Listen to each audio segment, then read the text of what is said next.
The weariness of travel rests heavily upon me, like an unwelcome weight that I struggle to carry.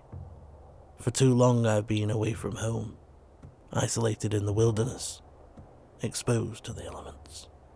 My lips are dry and cracked, from the bitter winter wind that lashes against the tender, exposed flesh of my face and hands.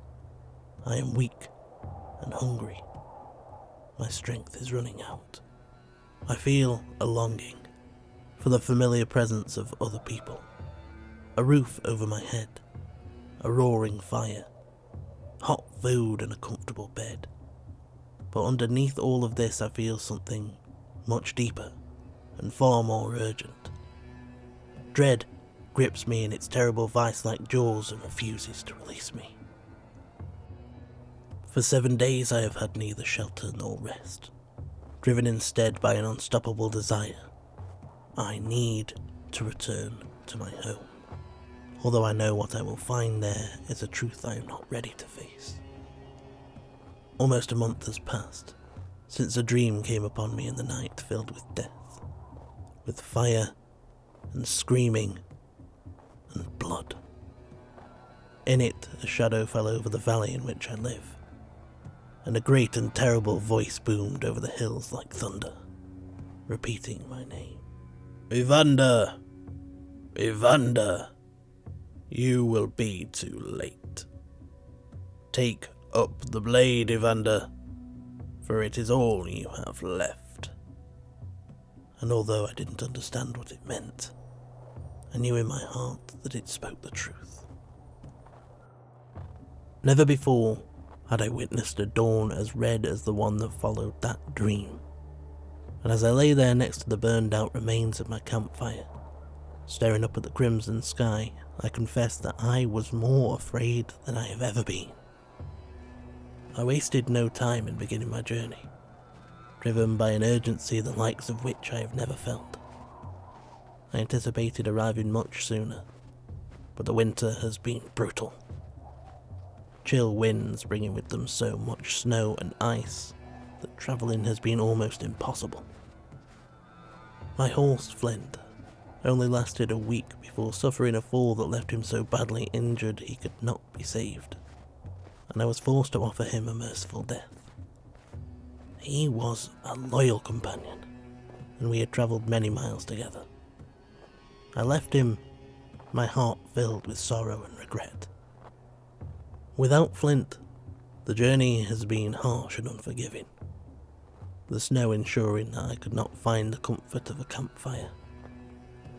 The few supplies I've been able to carry have weighed me down. Each day has been a battle, and the rugged landscape has been my enemy. I should be feeling a sense of relief, because I'm so close now, so close to home, and yet the thought does not fill me with comfort, because I know in my heart that it's no longer there. I will be too late. As night gives way to dawn, and dawn gives way to daylight, I find myself in a familiar territory. The landmarks I've known all my life begin to appear, and as the winter sun climbs higher in the pale blue sky, I round a corner, and the solitary form of Huxley Hill becomes visible in the distance. A shiver that has nothing to do with the cold runs down my spine. I am transfixed by a sight that has for most of my life provided me with the relief of knowing that my journey is almost over, and yet now it feels ominous. The sense of dread I've been carrying with me intensifies. My hand flies to my blade. I'm paranoid, on guard, ready for a fight. I stand motionless, waiting. For how long I do not know. But then a crow cries out, and the sound jolts me into action. I'm running now, feet flying along the road, propelled by desperation. Whatever awaits me, I need to know. I have to see it for myself. Huxley Hill draws closer and closer, almost as if rising out of the earth in front of my eyes. Before long, I'm cast in its shadow. Suddenly, my feet find a patch of ice that snatches my momentum and sends me crashing to the ground. and for a moment, that's where I stay, face pressed against the frozen earth, unable to move. I've seen it, and yet I refuse to accept it. I can't look again. I don't want to look again. All I want is to lie here and rest, to let nature take its course and bury me beneath the snow. Tears roll slowly down my cheeks, and a small whimper escapes me. As I lie there and close my eyes, preparing to accept my fate, I hear the wind rustling through the trees, and with it, a quiet voice that whispers in my ear. "Get up, Evander! Get up! You must get up!" "No," I reply, in a voice as petulant as a child's. "Leave me here. Leave me to rest. Please just let me rest." For a moment all I hear is silence, but then the wind blows harder, and the voice comes again, this time louder and with more authority. "Get up, Evander. Get up. Get up and do what must be done." And I know that I have no choice. With shaking arms I push myself up onto my hands and knees, rising slowly, reluctantly to my feet. I'm only dimly aware that I'm moving forwards, and part of me wonders whether the steps I take are voluntary, whether I'm in control. I keep my gaze fixed on the ground in front of me, until it's time, until I know I have to look. And when I raise my head, the horrific scene laid out in front of me almost forces me back down to my knees. The silence around me is shattered by a scream of anguish that I barely recognise as my own. The hamlet of Huxley, the home that I have known all my life, the home of my family, my friends, and our ancestors is gone, utterly destroyed. Now simply a grotesque mockery of itself, a nightmarish hallucination that defies belief. My mind screams at me that this cannot be real, but as much as I wish for it to disappear, the image of desolation remains before me. All around, scattered here and there, are the dead, or at least what remains of them. Their limbs and torsos have been separated from one another, some discarded carelessly like the playthings of some horrific child. Others are arranged in neat piles, as if the child's mother has attempted to clean up after it. Most of the houses have been burned down completely, but the ghostly remains of others are left still partially standing. At first it seems a handful of dwellings have been left untouched, but as I look I see that they've been transformed into the grisly canvas of some terrible artist. There are words, painted in long since dried blood, silently screaming mocking messages. And below them, impaled and held in place by nails and other spikes, are the heads of those that I have known and loved, who I have shared food and drink with, sang songs with, who I have held and who have held me. Their faces have been strangely preserved by the winter, somehow recognisable and yet devoid of anything that made them who they were in life, their empty eye sockets picked clean by the birds. My feet move forwards automatically, taking me deeper into the hamlet, and as I go, I'm met with more and more death. The large wooden building that the Council of Elders uses for town meetings is still standing, and I am drawn to it. But I dare not enter, for I know what I find will be terrible. I wait outside, until I can wait no longer, and then I take a deep breath to steady myself, place my hands on the double doors, and push them open. I stand on the threshold, unable to process what I'm seeing.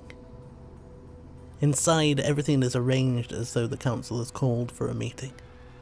Rows of empty chairs sit facing a raised platform that stands above everything else. On it, 12 chairs more ornate than the rest, arranged in the shape of a horseshoe so the members of the council can see both each other and the gathered spectators. I see the remains of each council member, propped in a sitting position, secured by ropes to their corresponding chair, their heads in their laps, bound to their hands. In the centre chair sits the eldest, head of the council, my father. I fall to my knees, body racked by uncontrollable sobs. Bile rises in my throat. I want to look away, but my eyes will not obey the command I'm giving them. In desperation, I raise my hands to rest my head in them. I'm not sure how long I remain that way. Minutes. Hours. It feels like a lifetime. When I can finally bring myself to raise my head again, I'm met with an unbelievable sight. Standing behind his chair, looking at me sadly, hands resting on his own shoulders, is the ghostly form of my father. I take in the familiar lines of his weathered face.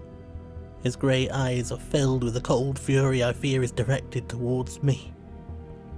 Suddenly I feel like a child once more. I'm sorry. I'm crying, and my words are no more than a whisper. I'm sorry, Father. I should have been here. I should have stopped this. I'm sorry. You couldn't have stopped this, he mouths wordlessly, coming out from behind his chair to stand in front of me. I get to my feet, force myself to meet his gaze where the cold fury still burns. I reach out to touch him, but my hand meets only empty air. He simply shakes his head sadly, before moving past me, back out into the open, and I know he wants me to follow. I'm powerless to resist. It's like I'm no longer in control of my own body, as if I'm drawn along behind him by a string. Slowly, we make our way through the hamlet, and I force myself to keep my eyes fixed on him. I can't look around. I don't want to see anymore. After a few minutes, we reach the base of Huxley Hill, and begin to descend down the roughly cut stone steps that lead to the dungeon where prisoners are kept. I know it then. I know the truth, and the dread I've been carrying with me feels greater than ever. Down the steps, along the corridor, and then the form of my father stops in front of the cell. His cell. And I know it will be empty, but seeing it still feels like a knife to the gut, and I stare at my father in dismay. Doyle. He did this? I ask pointlessly, knowing the answer even before my father nods in reply. And then he moves, back up the stairs and out into the daylight. Together, we climb Huxley Hill. But when we reach the summit and I see the stake, I freeze. I feel so confused. I hadn't expected this. I thought that the stake wouldn't be there. I assumed that that monster must have escaped before the people had the chance to perform the ceremony. You did it then, I say weakly. You offered him to the taken. When my father nods in confirmation, my confusion only deepens. Then how? How did he do this? There's no reply. He simply steps forward, raises his hand and touches that solitary wooden stake. When I do the same, my head is suddenly filled with a series of flashing images. Valdus Doyle, carried up and out of the dungeon, thrown in the wagon, tied to the stake. The people surround him. They beat the ground with their torches. The ground bleeds. The taken appear. I hear his voice in my mind. The only thing you've done here, the only thing you've achieved tonight, is allowing me the privilege to gaze upon my life's work, and it is beautiful. His blood flows. The crowd disperses. His lifeless body left alone until his eyes fly open once more. I hear his laughter. People die in their beds. Some flee, but he catches them. His blade meets flesh over and over and over. He stands, smiling, as the hamlet burns, and he is illuminated by the flames. I stagger backwards, away from the stake, struggling to understand what I've just seen. I know that it was the truth, but how can it be? How can he have survived? What is he? I ask, my voice weak and quivering. But my father simply shakes his head and sets off back down the hill. I follow, because I know I have no other choice, and he leads me to the edge of the hamlet, where he raises his arm to point north. I cast my gaze in that direction, but my eye is caught by the gleam of something on the ground, reflecting the sun. It's a blade. An ornate sword that until now I've only ever seen mounted on the wall of my father's bedroom. Nobody has handled it, except to clean and sharpen it in generations, handed down from father to son, as a symbol of power, authority, and a responsibility to protect the community. Take up the blade, Evander, for it is the only thing you have left. Those were the words I heard in my dream, and now I know what they meant. I bend down to pick up the sword, holding it in my hand, feeling the weight of it, and suddenly I am filled with a sense of purpose. I know what I have to do. I return my gaze to my father and see that he's still pointing north. I move to stand in front of him and look into those furious grey eyes for what I know in my heart will most likely be the last time. No matter how long it takes, no matter how far I have to search, if it takes me until my dying day, I will find him, I say solemnly. I will find him, and I will kill him. I wish that I could hear his voice, but he just mouths, "I know," before there is a sudden gust of wind and he disperses like smoke, gone forever from this world. With a grim determination, I turn to face northwards, considering how impossible the task before me is.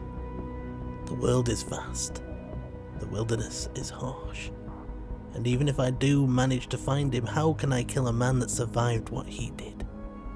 Starved, beaten, the blade taken to his flesh over and over, and finally, his throat slit. As I ponder what to do and where to begin, something on the ground catches my eye. It's a trail of footprints. I blink and they disappear, but I smile because I know that somewhere, somehow, someone is looking out for me, and they will help me if they can. Wherever he is, I will find the monster that destroyed my home and killed the people that I love. One day he will know the name of Evander Fletcher. He will know my face, the bite of my steel, and he will be sorry. Justice will be delivered.